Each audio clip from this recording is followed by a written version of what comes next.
year is 1923, and after an impressive 624 years, the ruling Ottoman Empire came with the abolishment of the Sultanate and the establishment of the Republic of Turkey by Mustafa Kemal Atatürk.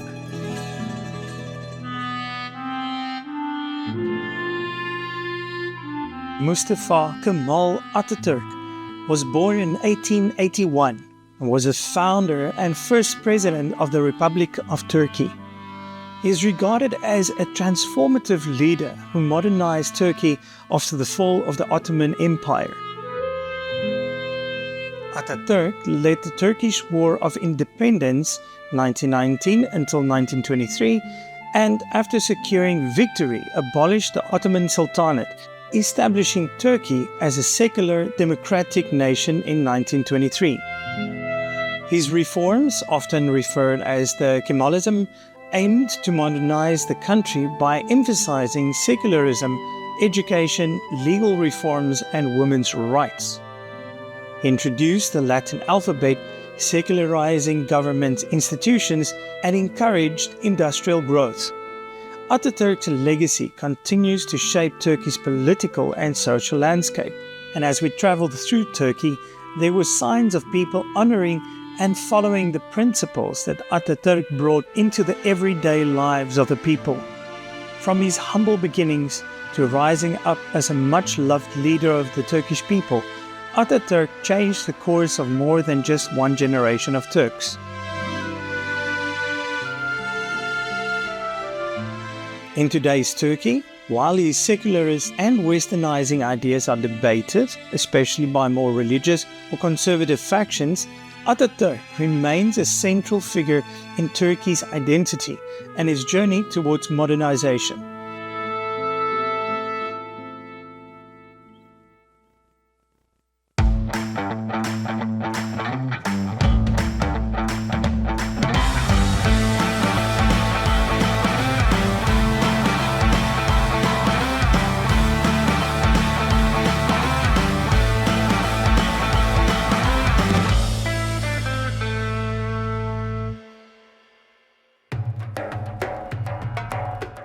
At first, I did not understand why we had to spend so much time waiting in line to get into the complex. We had to go through a kind of a checkpoint like at an airport, and the security clearly was taken very seriously. Antikabir is a grand mausoleum complex located in the heart of Ankara, serving as the final resting place of Atatürk.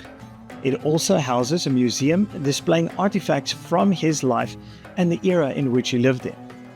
Designed by renowned architects Emin Onat and Orhan Orda, construction of the Antikabir began in 1944 and was completed in 1953. Every aspect of this site steeped in deep meaning and symbolism, reflecting the significance of Atatürk's legacy.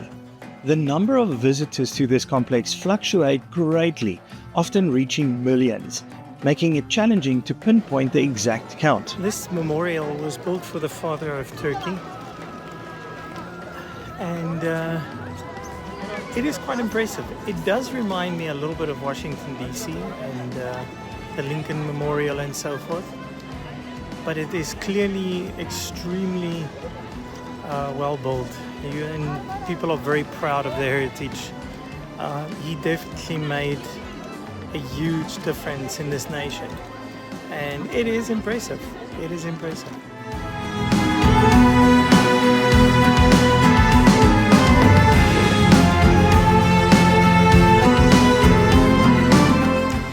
The flooring is in a kind of a mosaic pattern, and with the sun currently, it's getting hot. It's getting hot in here.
Learning more about the history of a country many times give you a better understanding of their challenges and the reason for their way of living.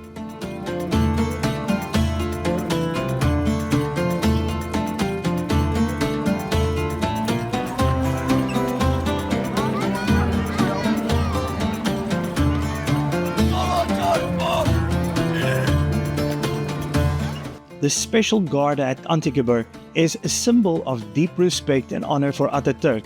Their presence signifies the nation's reverence for Atatürk's legacy and the principles he established. The Guard, who stands in solemn vigil, also serve to preserve the sanctity of the mausoleum, reflecting the ongoing importance of Atatürk's contributions to Turkey's independence and modernization.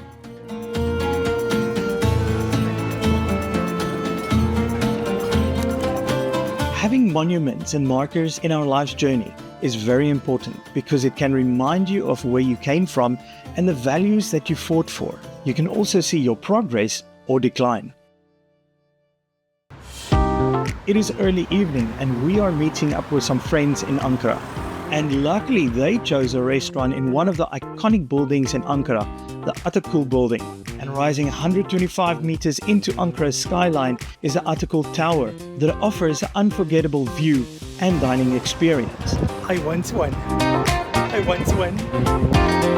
The base of the Atakul is home to a shopping mall and a variety of indoor and outdoor restaurants.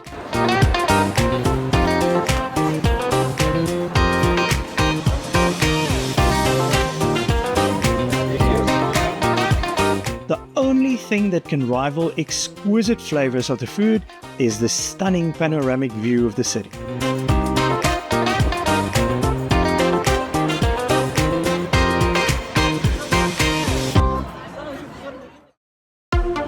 The following morning, our adventure continues to the next destination. So even this should happen on a trip. And losing some of the members, which is me. But I'm pretty sure I'll catch up again. Not sure where they disappeared to, but yeah.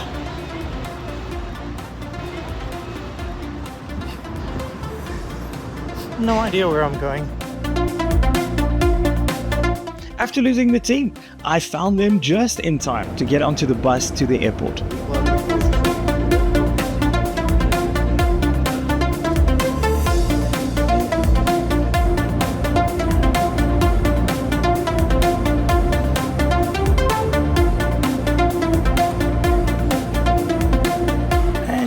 Are at the airport.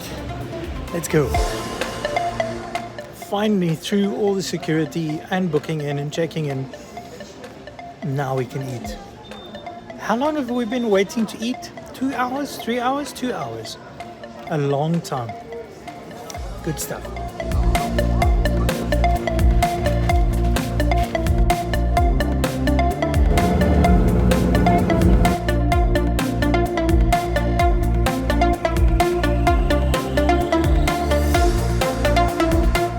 Our very late afternoon flight took us into the dark of the night as we made our way to the countryside city of Diyarbakir.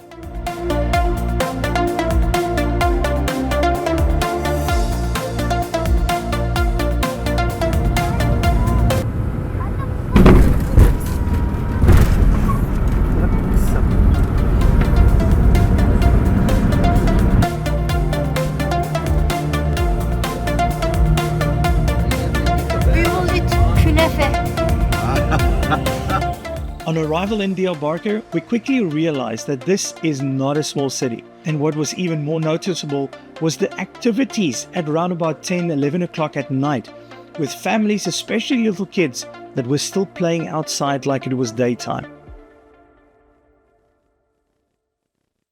We've arrived. The flight was interesting, as you saw. The landing was one of the worst landings that I've ever experienced in all of my travels. But what a welcome in this city that we haven't seen yet, because we're sitting here at a table and we are going to be served with dessert. Let's have a look. Kunefe is a traditional Turkish dessert made from shredded phyllo dough mixed with cheese, typically Hatay cheese. The dish is sweetened with sugar syrup and usually served hot. It is sweet, but it's got cheese in it, and then you mix it with the ice cream. It's got a very delicious taste. I don't care who you are. This is what you call adventure. We'll be staying over. This is amazing. Look at this. What a neighborhood. Loving every second of it. Well, what are we looking at? What is the neighbor?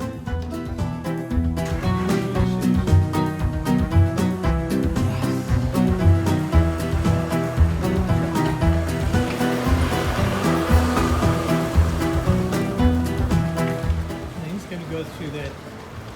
That is just amazing. But yeah, this is where we are sleeping tonight. So much fun, huh? Lekker man. Lekker man.